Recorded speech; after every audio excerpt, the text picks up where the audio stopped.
profsam.com இன் CBSE score lab வழங்கும் இந்த concept எக்ஸ்பிளைனருக்கு வரவேற்கிறோம். அது profsam.com. இன்னைக்கு நாம யூனிட் 5 மேக்னட்டிசம் இன் மேட்டர்லேருந்து ஒரு முக்கியமான topic magnetisation and magnetic intensity பத்தி பார்க்க போறோம். ஓகே. ஆனா இது ஒரு பாடனா இல்லாம ஒரு மிஸ்ட்ரி மாதிரி பார்க்கலாம். ஒரு சாதாரண இரும்பு துண்டு ஒரு நொடியில எப்படி ஒரு பவர்ஃபுல் மேக்னெட்டா மாறுது, அடுத்த நொடியே அதோட சக்தியை எப்படி முழுசா இழக்குது. இந்த மிஸ்ட்ரியில 3 முக்கிய கேரக்டர்ஸ் இருக்காங்க, H, M and B. இன்னைக்கு நாம அவங்களோட கதையை தான் ஆழமா பார்க்க போறோம். சரி, ஒரு சின்ன கேள்வி. நீங்க ஒரு பேப்பர் கிளிப்பை மேக்னெட் பக்கத்துல கொண்டு போனா அந்த பேப்பர் கிளிப்பும் கொஞ்ச நேரத்துக்கு ஒரு குட்டி மேக்னெட் மாதிரி மத்த கிளிப்ஸை அட்ராக்ட் பண்ணும் இல்லையா? ஆமா கவனிச்சிருக்கேன். ஆனா அந்த பெரிய மேக்னெட்டை எடுத்ததுக்கு அப்புறம் கொஞ்ச நேரத்துல அந்த பேப்பர் கிளிப்போட பவர் போயிடுமே, அது ஏன் அப்படி? எக்ஸலண்ட் கேள்வி. அதுக்கு காரணம் இன்டியூஸ்ட் மேக்னடைசேஷன். ஆனா இதையே ஒரு பெரிய ஸ்கேல்ல யோசிச்சு பாருங்க. பெரிய ஃபேக்டரிஸ்ல இருக்கிற கிரேன்ஸ். ஆமா. அது இதே பிரின்சிபல்ல தான் வேலை செய்யுது. ஒரு ஸ்விட்ச் போட்டா போதும் பல டன் இரும்ப தூக்குது. ஸ்விட்ச் ஆஃப் பண்ணா உடனே விட்டுடுது. அந்த இரும்புக்குள்ள அப்படி என்னதான் நடக்குது, அத பத்தி தான் நாம இப்போ ஆழமா பார்க்க போறோம். ஓகே, ரொம்ப இன்ட்ரெஸ்டிங்கா இருக்கு. இதோட ரொம்ப சிம்பிளான கோர் ஐடியா என்னன்னா, ஒவ்வொரு மெட்டீரியலுக்குள்ளயும் கோடிக்கணக்கான குட்டி குட்டி அட்டாமிக் மேக்னெட்ஸ் இருக்கு. எல்லா மெட்டீரியல்லையுமா? ஆமா. ஆனா நார்மலா இதுங்கெல்லாம் ஆளாளுக்கு ஒரு டைரக்ஷன்ல திரும்பி ஒன்னோட ஒன்னு கேன்சல் ஆயிடும். அதனால வெளியில எந்த மேக்னெட்டிக் எஃபெக்டும் தெரியாது. ஓகே, அப்போ அது ஒரு ரேண்டம் ஸ்டேட்ல இருக்கு. எக்ஸாக்ட்லி. இத ஒரு பெரிய ஸ்டேடியம்ல இருக்கிற கூட்டத்தை வச்சு யோசிச்சு பாருங்க. ஆயிரக்கணக்கான பேர் இருக்காங்க. ஆனா எல்லாரும் ரேண்டமா அங்கேயும் இங்கேயும் திரும்பி பேசிட்டு இருக்காங்க.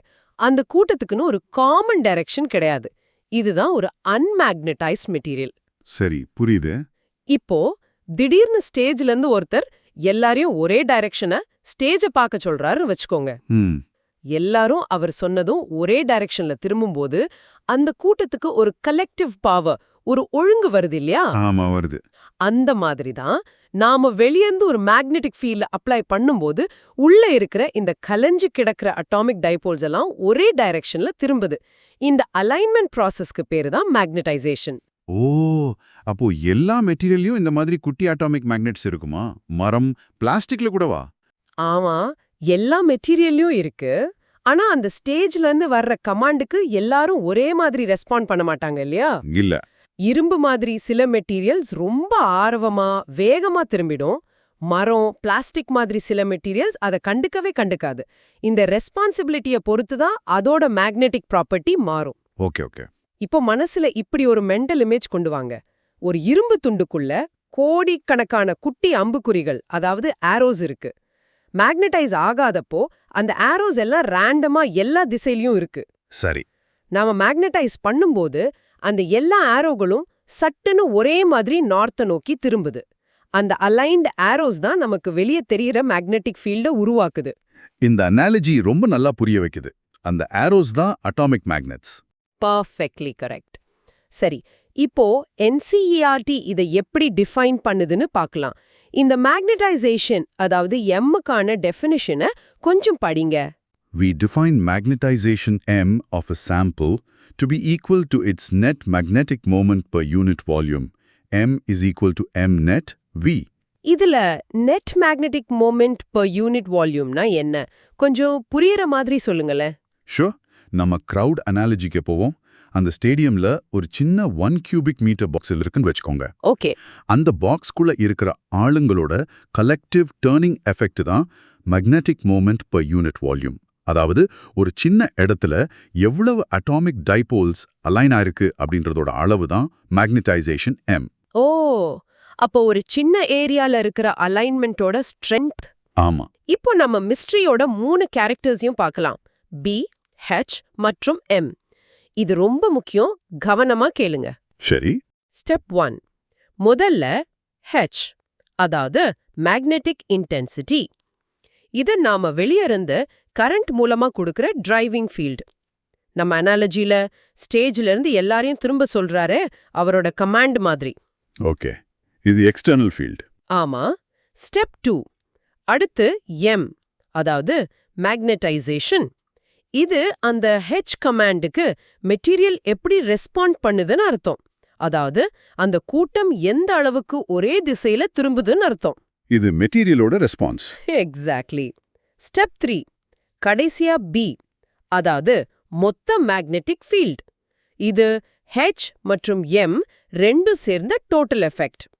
நம்ம அனாலஜில அந்த கமாண்ட் மற்றும் திரும்பி நிக்கிற கூட்டம் ரெண்டும் சேர்ந்து உருவாக்குற ஒட்டுமொத்த தாக்கம். இந்த பி தான் நாம ஃபீல் பண்ற ரியல் மேக்னெட்டிக் ஃபீல்ட். அப்போ B = H+M மாதிரி. கிட்டத்தட்ட. அதுக்கு ஒரு முக்கியமான ஃபார்முலா இருக்கு, அத NCERT-ல இருந்து படிங்க. B = μ0 H+M. பெர்ஃபெக்ட். இதுதான் இந்த டாபிக்கோட இதயம். டோட்டல் ஃபீல்டு B என்பது டிரைவிங் ஃபீல்டு H மற்றும் மெட்டீரியல் ரெஸ்பான்ஸ் M இரண்டின் கூட்டுத்தொகை. இதுவரைக்கும் எல்லாம் தெளிவா இருக்கும் நம்புறேன். இந்த கான்செப்ட் எக்ஸ்பிளைனர் profsam.com வழங்கும் ஒரு படைப்பு. அது profsam.com. எனக்கு ஒரு டவுட். இந்த H, M, B-ய இப்படி பிரிக்கிறது நிஜ வாழ்க்கையில எவ்வளவு முக்கியம்? இது வெறும் எக்ஸாமுக்கு மட்டும்தானா? மிக மிக முக்கியமான கேள்வி. இதுதான் டெக்ஸ்ட் புக்குக்கும் ரியல் வேர்ல்டுக்கும் உள்ள பிரிட்ஜ். MRI ஸ்கேன் மெஷின்ஸ் பத்தி கேள்விப்பட்டிருப்பீங்க இல்லையா? ஆமா, கேள்விப்பட்டிருக்கேன். அங்க நம்ம ஒரு ரொம்ப பவர்ஃபுல் யூனிஃபார்ம் H ஃபீல்ட உருவாக்குவோம். அதுதான் நம்ம ஸ்டேடியம் அனௌன்சரோட கமாண்ட். ஆனா நம்ம உடம்புல இருக்கிற வாட்டர் மாலிகூல்ஸ்ல இருக்கிற குட்டி குட்டி புரோட்டான்ஸ் தான் M உருவாக்குது. அந்த சின்ன M ரெஸ்பான்ஸை வச்சு தான் நம்ம உடம்புக்குள்ள இருக்கிறத இமேஜ் பண்றாங்க. வாவ், அப்படியா?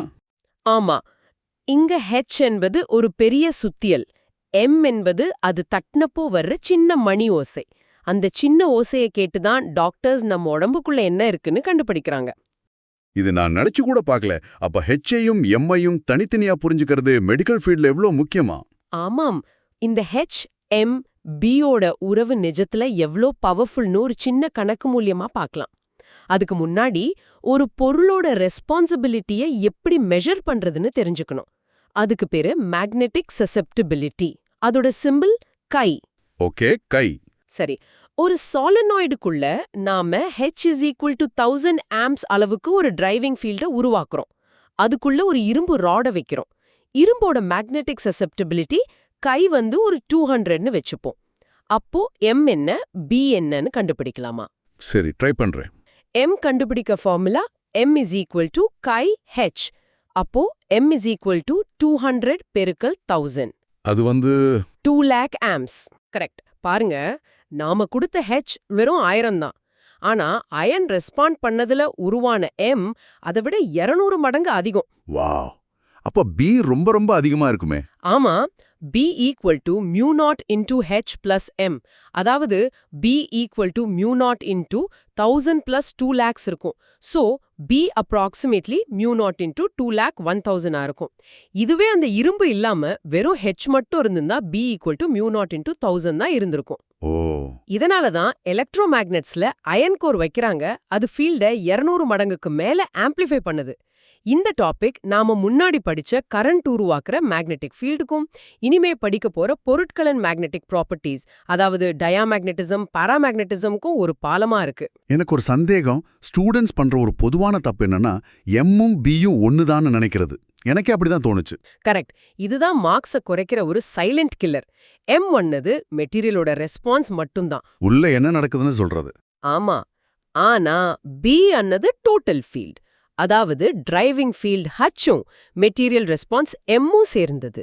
சுருக்கமா M response, B total result. ஓ, அப்போ M-னா மெட்டீரியலோட ரெஸ்பான்ஸ், B-னா டோட்டல் ஃபீல்ட். கரெக்ட்டா?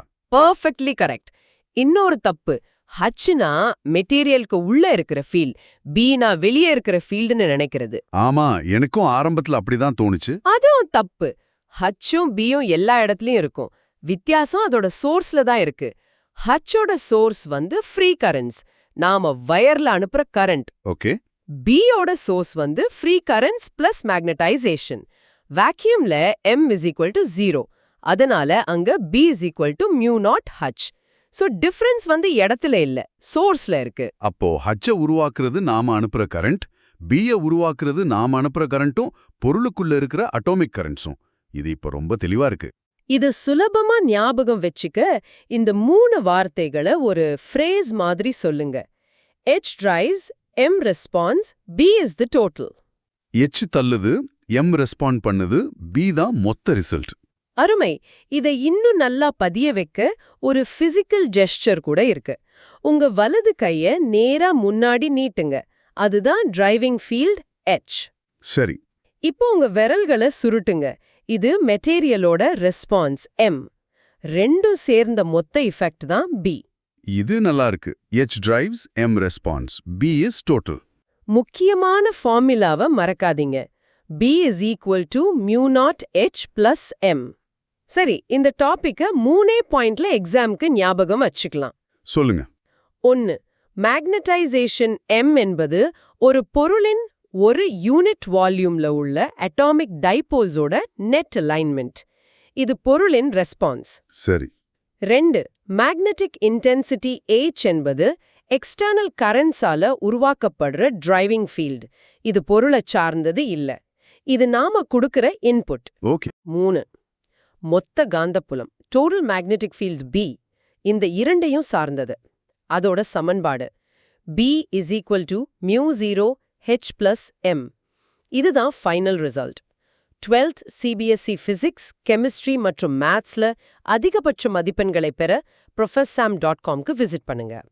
அது PROF Sam சரிதானே? ஆமா, PROFSam.com. அடுத்த கான்செப்ட்ல சந்திப்போம். நன்றி.